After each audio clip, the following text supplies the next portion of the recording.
Welcome to cosmic astromancy zen channel guys. Hope you all doing fine. आशा करती हूँ आप सभी स्वस्थ एवं प्रसन्न होंगे। तो चलिए निकालेंगे आज की ब्यूटीफुल सी एनर्जीज। तो चलिए निकाल रहे हैं आज फुल मून की एनर्जीज। क्या इम्पैक्ट हमारे व्यूअर्स पे डालने वाले हैं। वैसे तो मेरा प्लान था नहीं आज कोई भी रीडिंग डालने का, बट पता नहीं ऐसी कोई अंदर से एक एनर्जी थी जिसने कहा कि नहीं, आज की रीडिंग तो बननी ही चाहिए। तो गाइस सबसे पहला ही एक कार्ड इसमें आया है जजमेंट का। तो हमारे किन्हीं व्यूअर्स के साथ कुछ जजमेंट तो शायद होने वाला है। शायद यही एक ट्रिगरिंग एनर्जी हो जो मुझे बार बार एनफोर्स किया जिसने रीडिंग बनाने के लिए। ओके, 6 कार्ड्स एज यूजुअल आ गए हैं। हार्मोनाइजिंग एनर्जीज में बेसिकली लेती हूँ। अगर देखते हैं कि फुल मून की एनर्जीज, तो फुल मून की यहाँ पे एनर्जीज इसलिए सुपर फुल मून है और ब्लू सुपर फुल मून इसलिए है क्योंकि ये इसी महीने में 2 बार पड़ा है। और यस, इस समय जो मून होता है वो अर्थ के इतने पास होता है तो डेफिनेटली इतना ज़्यादा इम्पैक्टफुल होता है। इसीलिए सुपर फुल मून की रीडिंग है तो बनना ही था। तो यहाँ भी जो एनर्जीज आई है, सबसे पहले आई है जजमेंट की। तो सबसे पहले निकालेंगे कि जजमेंट की एनर्जीज क्यों आई है। तो as usual I will be clarifying it with 2 cards. ये जजमेंट उन 2 लोगों के लिए आ रहा है जो लोग बहुत प्रैक्टिकल थे, बहुत रैडिकल थे और नर्चरिंग थे, या फिर किसी ऐसे पर्सन को इम्पोर्टेंस देते हैं या देना चाहते हैं या कभी नहीं दिया है, जो शायद एम्प्रेस लाइक होंगी। अगर एक यहाँ प्रैक्टिकल किंग है तो एक यहाँ एक नर्चरिंग क्वीन भी है, एम्प्रेस है। एम्प्रेस एक ऐसा पर्सन है जो हर चीज़ को बहुत परफेक्टली ब्लेंड करता है, बहुत ही नर्चरिंग होता है, इमोशनल होता है, और सबसे बड़ी बात ये कि वो उसकी अपनी एक जो दुनिया होती है, वो अपने उस दुनिया में, अपने दायरे में बहुत खुश रहता है। अब वो सेट ऑफ रेफरेंस छोटा हो या बहुत बड़ा हो, but sky is always the limit. तो कुछ इस प्रकार की एनर्जीज हैं। रेडिकल एंड प्रैक्टिकल मटेरियलिस्टिक अगर ब्लेंड है तो यहाँ पे नर्चरिंग कैंपस भी आया है। तो इसका मतलब है कि कुछ वाइडर एक्सटेंशन की बात है 2 पर्सन्स के बीच, और वहीं पे यहाँ पर जजमेंट भी आने वाला है। फुल मून की एनर्जी है तो जजमेंटल कुछ मैटर्स होंगे, वहाँ पे जजमेंट आएगा। अगर कुछ नेगेटिविटीज़ हैं उस मैटर को रिलेटेड तो यस, उसको आपको रिलीज अप कर देना चाहिए। तो चलिए, क्योंकि सेकंड कार्ड ही यहाँ पे extreme isolation, extreme depression, acute depression and anxiety का कार्ड है, मेलाकोलिया का कार्ड है, और कई बार इसको सिजोफ्रेनिया का कार्ड भी कहते हैं। एक्यूटनेस ना आए इसको रेफरेंस के लिए यहाँ पे अगेन 2 कार्ड है। अगेन कंप्लीशन की एनर्जी है। तो ये तो कंफर्म बात है कि हमारे किन्हीं व्यूअर्स जो किसी पास के किसी मैटर को लेकर कॉम्प्लेक्स में है, सोचते हुए दिखाई दे रहे हैं, वो कंप्लीटनेस तो चाहते हैं। कुछ मैरिज से रिलेटेड इश्यूज हो सकते हैं, या फिर उस मैटर के बारे में पहले कुछ नहीं पता था, आज सब कुछ जानते हैं। तो मीन्स उस मैटर पे, उस इवेंट पे प्रोफेस ज़रूर है, मीन्स एक्सपर्ट, या फिर एक्सपर्ट ओपिनियन या एक्सपर्टीज, या फिर उससे रिलेटेड सारी संबंधित जानकारियाँ होना, जिससे कि वो कोई प्रकार से कंप्लीशन कर सके। तो कुछ इस प्रकार की एनर्जीज भी आज आई है। अगर देखते हैं फुल मून की एनर्जी में अगर रिलीज करना चाहेंगे तो क्या कर सकते हैं, आप नेगेटिविटीज़ को टोटली ही रिलीज कर सकते हैं। अब इसके बाद आया है डिज़ायर्स। तो हमारे किन्हीं व्यूअर्स को कुछ डिज़ायर्स तो हैं, क्योंकि स्टार की एनर्जी आई है। ये भी हो सकता है कि वो विक्ट्री चाहते हों, स्टार लाइक इफेक्ट चाहते हों, स्टार डम चाहते हों, या फिर फेमस एंड पॉपुलर होना चाहते हों। प्रिंस टाइप के पर्सन के लिए उन्हीं के पेरेंट्स आ गए या फादर आ गए। तो हमारे किन्हीं व्यूअर्स का जो सपना है साकार करने के लिए उनके फादर का एक मेजर स्टेप यहाँ पे ज़रूर दिखाई देता है।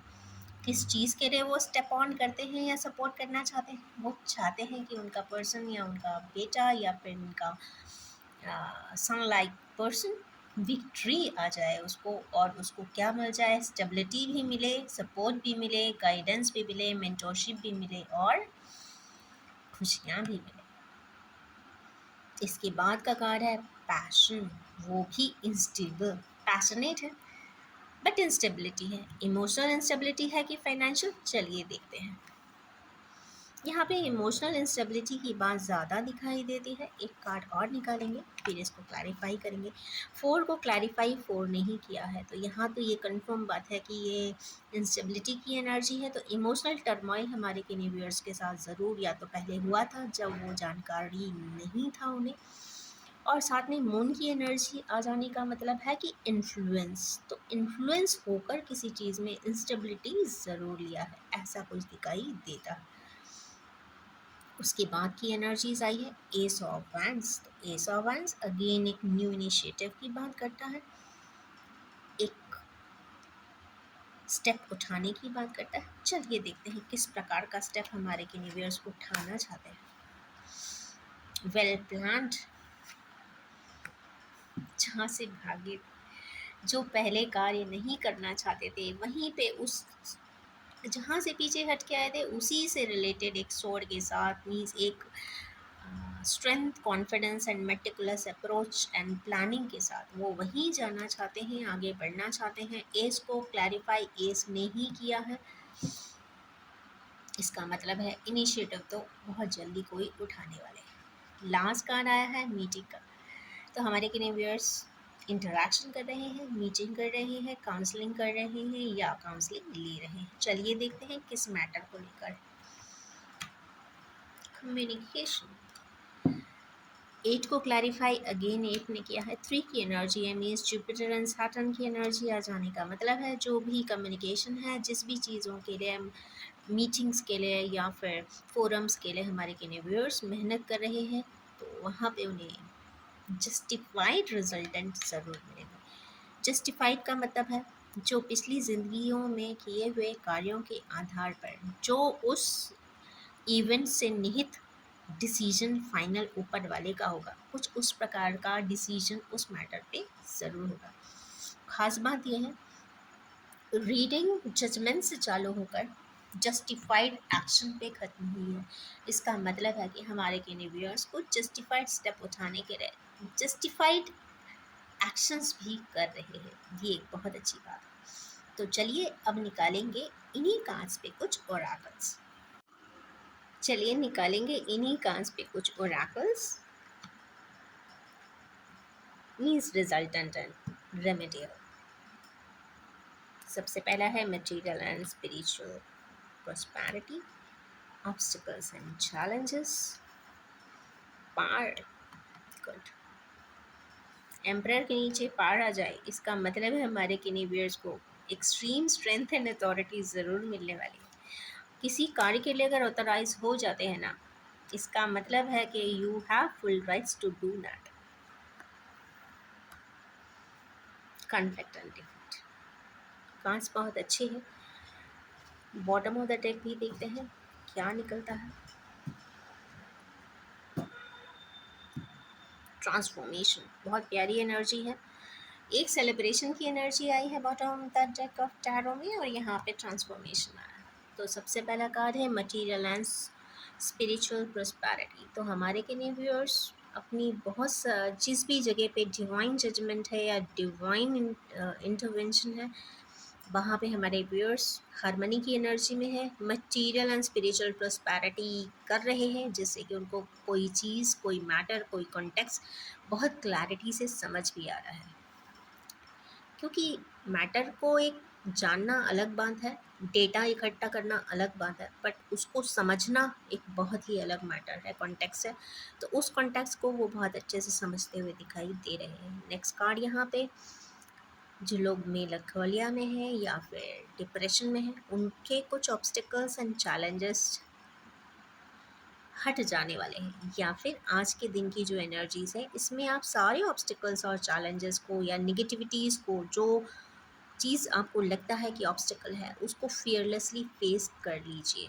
अगर ये ऑब्स्टिकल एंड चैलेंजेस की नेगेटिविटी आप लेट गो करना चाहते हैं, पेपर पे लिखिए, उसको क्रॉस करिए और उसको बर्न कर दीजिए। बहुत अच्छी रेमेडी है पूर्णिमा के दिन करने के लिए या फिर फुल मून के लिए। हमारे के लिए व्यूअर्स अथॉरिटी में आना चाहते हैं, एम्परर लाइक बन जाना चाहते हैं, एक बैंड लेके आना चाहते हैं, या गद्दी पे बैठ के अपने डिसीजन सुनाना चाहते हैं, खुश हो जाइए, उनको कुछ पार्स मिलने वाली है। पार्स मतलब मैजिकल पार्स नहीं है, अथॉरिटी की पावर है कि आपको डिसीजन लेने के लिए ओपन छोड़ा जाएगा कि yes now you can take the decision. तो बहुत प्यारी एनर्जी है, खुश हो जाइए, आपको पार्स वो मिलने वाली है।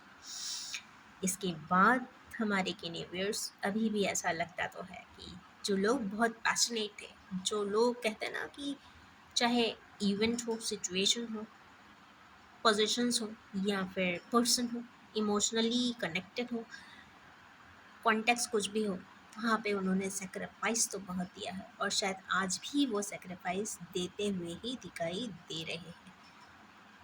इसीलिए दुखी भी है पर सेक्रीफाइस भी है। इसके जज्बात का कार्ड सॉलिट्यूड का है। ऑफ कोर्स जिनके पास सेक्रीफाइस किया होगा वो सॉलिट्यूड में भी आएंगे, वो जर्नलिंग भी करेंगे, वो अपनी बातों को लिखेंगे भी। जब एस को क्लैरिफाई एस ही करता है, इसका मतलब है कि एक प्लान बनाने के लिए, चीज़ों को समझने के लिए आपको कई बार लिखना पड़ता है। एक इनर वॉइस को जब आप सुनेंगे तो आपको बहुत सारे ऐसे विचार आएंगे जिसको आप जॉट डाउन कर सकते हैं, पेन डाउन कर सकते हैं, और सॉलिट्यूड में बैठ के उनके ऊपर विचार भी कर सकते हैं, प्रोसेस भी कर सकते हैं, एनालाइज भी कर सकते हैं। आपको बहुत सारे कॉन्टेक्स्ट को लेकर बहुत सारे थॉट प्रोसेस जनरेट होंगे, और जो अच्छा लगे आप बिल्कुल कर सकते हैं क्योंकि मैनिफेस्टेशन की एनर्जी है।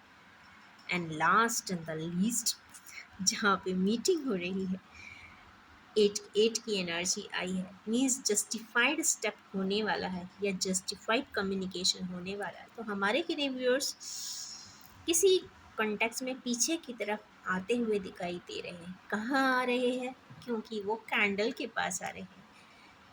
कैंडल के पास क्यों आ रहे हैं? क्योंकि वहाँ पर रोशनी है। तो गाइस, जब भी आपको लगे कि कोई पर्सन से, किसी सिचुएशन से, किसी सिनेरियो को समझने से अगर आपको एनलाइटनमेंट मिलता है, तो पीछे पलट के जाना भी कोई बुरी बात नहीं है। अगर आपकी ज़िंदगी का कोई मेजर पार्ट कहीं मिस हो गया है, छूट गया है, रह गया है, थ्रैश हो गया है, फिर भी आप आगे बढ़ गए और फिर भी आपको लगता है कि कहीं ना कहीं कुछ मिस हो गया है, तो yes, life is only one. ज़रूर वापस जाएं और ज़रूर पिक करके ले आएं, because life is only one and unique.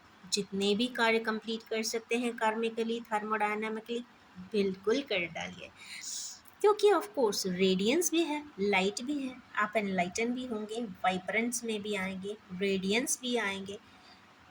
और कहीं ना कहीं जब आप देखते हैं कि किसी candle candle is a very sophisticated flame, अगर एडवर्सिटी होती है तो फ्लेम बंद भी हो जाती है, बट एक पर्सन को अगर कैंडल लिट फॉर्म में मिले तो ये वो भी पर्सन बहुत लकी ही होगा। तो यस, इट मीन्स आपको ट्रांसफॉर्मेशन की एनर्जी यहाँ पे ज़रूर मिलने वाली है। तो बेस कार्ड यहाँ पे सेलिब्रेशन है और ट्रांसफॉर्मेशन है। अब सेलिब्रेशन तो बनता ही है क्योंकि रक्षाबंधन का पर्व ज़रूर है। और यस, आप सभी को बहुत बहुत शुभकामनाएं। और ये सिस्टर एंड ब्रदर के बॉन्ड का जो थ्रेड है वो हमेशा अटूट रहे, और हमारे व्यूअर्स की ज़िंदगी में ये इंटैक्टनेस हमेशा बनी रहे और सिक्योर्ड रहे, प्रोटेक्टेड रहे, अबंडेंट रहे और हारमोनियस रहे। इन्हीं हार्दिक शुभकामनाओं के साथ मैं अपनी इस रीडिंग को एंड करना चाहूँगी, और ये भी बताना चाहूँगी कि ये general, collective, timeless and gender free reading है। जब भी आपके सामने आएगी कुछ ना कुछ रेजोनेट ज़रूर कर देने वाली है। इन्हीं ब्यूटीफुल सी एनर्जीज के साथ wish you all have a most happy, powerful and happy day ahead. Thank you so much.